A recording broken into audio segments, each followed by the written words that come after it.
11교구 28구역 최종민 기래명 집사 가정입니다. 제가 모태신앙이었는데요. 젊은 청년 시절에 20대 때 세상에서 놀다가 음주운전으로 면허 정지를 받게 됐습니다. 그래서 교육을 받으러 갔는데 그때 옆자리에 마침 교통사고로 벌점 초과로 같이 교육받으러 오신 명성교회 집사님을 만나게 되었습니다. 서로 이야기하다가 우리 명성교회 와서 말씀 좀 들으면은 너무 좋을 것 같다는 권면을 듣고 집사님의 인도로 명성교회에 나오게 되었습니다. 원롱쌤께서 젊은 때에 1년을 하나님께 드리라는 그 말씀이 제 가슴에 너무 깊이 박혔어요. 그런데 그때는 제 직장도 너무 만족스럽고 제 생활도 너무 좋아서 하나님 지금은 도저히 못 갈 것 같아요.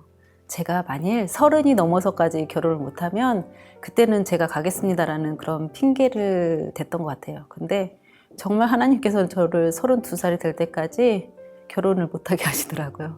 그래서 너는 하나님이 보내시려고 하시는 거라는 생각이 들어서 전문인 선교사로 지원해서 나가게 되었고, 제가 결혼을 못하고 나가게 되었기 때문에 하나님, 저는 정신적, 육체적, 영적으로 건강한 배우자를 만나게 해달라는 그런 기도를 드리고 갔습니다. 2006년도에 교회 광고를 통해서 단기 선교, 우물 선교에 대해서 알게 됐습니다. 그 광고를 보고 한 몇 개월을 거쳐 그거에 대해서 놓고 기도를 하게끔 하시더라고요. 그리고서 이디오피아 우물 선교에 공사할 수 있는 기회를 주셔서 다녀오게 되었습니다. 제가 에티오피아에 도착했을 때 우물 선교를 하러 온 한 형제가 있었어요. 운전을 해서 3일 길을 가야 도착할 수 있는 메켈레란 지역에서 하고 있었고, 그 우물 파는 기계가 고장이 나면 그거를 큰 트럭에 싣고 그 아디스아바바까지 와서 그 기계를 고치고 또 다시 그 3일 길을 운전해서 돌아가는 그 모습을 보면서 운전을 3일씩이나 해서 오는 것 자체가 쉽지 않을 텐데 라는 생각을 했었어요. 근데 제가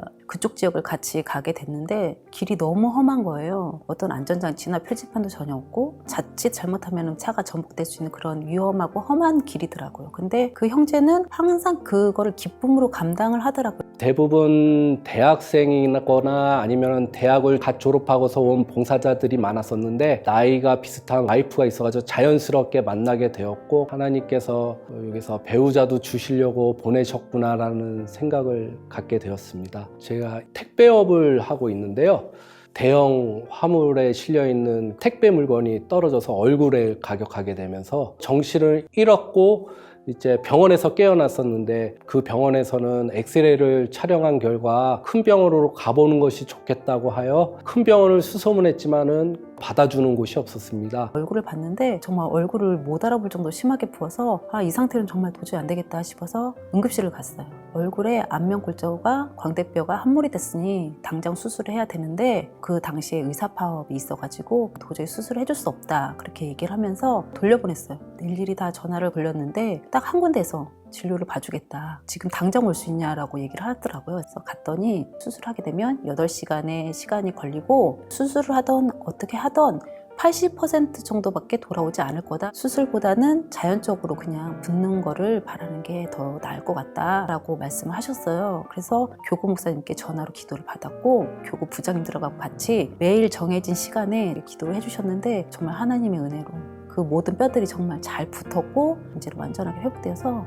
지금 건강하게 생활하고 있습니다. 그러니까 4명의 자녀를 그냥 평범한 가정에서 키운다는 게 사실은 쉽지 않아요. 할 수 있는 게 교회로 데리고 오는 게 가장 최선이겠다는 생각이 들어서 공예배와 새벽 예배를 빠짐없이 아이들 넷을 다 데리고 왔었어요. 근데 우리 큰아이가 이제 중학교 입학할 때가 됐을 때 미션 스쿨에 보내고 싶었어요. 환경이나 여건이 이제 너무 어려웠어요. 계속 기도를 했어요. 정말 새벽 예배 와서 기도하고 또 교회 들려서 성전을 돌면서 계속 기도를 했는데 입학 통지서가 나오는 날 미션 스쿨에 입학했다는 그 통지서를 받아서 정말 너무 감사했고, 또 그날 저녁에 정말 생각지도 않았던 교육청 과학영재교육원에 합격했다라는 결과를 받게 됐어요. 기도를 하면 하나님이 하나님의 때에 맞게 저희한테 생각지도 못한 길을 열어주시면서 제가 기도했지만 제가 잊고 있었던 그 기도들까지도 다 기억하셨다가 딱 그때에 맞게 이루어주시고 은혜를 주시더라고요. 그래서 신앙의 키워드는 때를 따라 주시는 하나님의 은혜입니다.